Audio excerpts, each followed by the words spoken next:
বড় স্বপ্ন ছিল প্রবাসে থেকে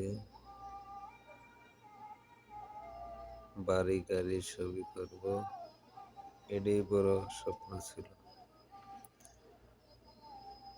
আজ ৬টা বছর পার হয়ে গেল,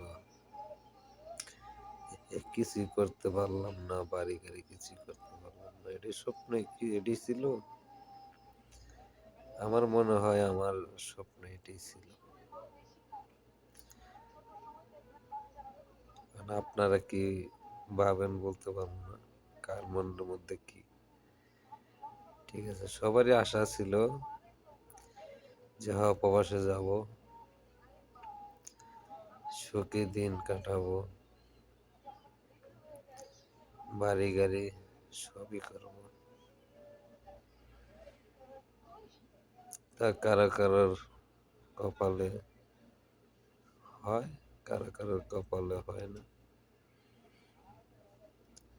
এটাই সবারই ভাগ্য। প্রবাসে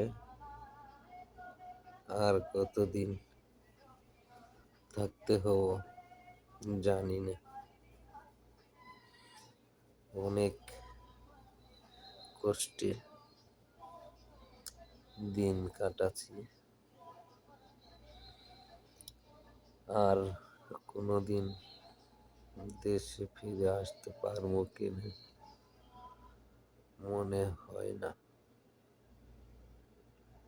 আপনাদের দোয়ায় যদি আল্লাহ পাকে যদি দেশে নিয়ে যান তাহলে একটু ভালো। এর জন্য বলছি, প্রবাসে এসে ৬টা বছরে কিচ্ছু করতে পারিনি, অনেক মনের ভিতরে কষ্ট, কাউকে বলতে পারিনি।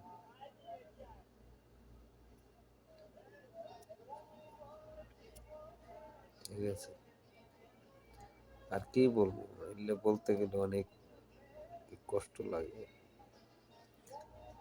প্রবাসে কিভাবে থাকতে হয় একমাত্র প্রবাসীরাই জানে, যে কত কষ্ট থাকতে হয়। ঠিক আছে, বাড়ির ফ্যামিলি কেউ বুঝতে পারবো না যে কত কষ্ট জানি আছে। ওরা খালি টাকা। ঠিক আছে, প্রবাসীরাই জানে কত কষ্টে থাকতে পারে একটা প্রবাসী।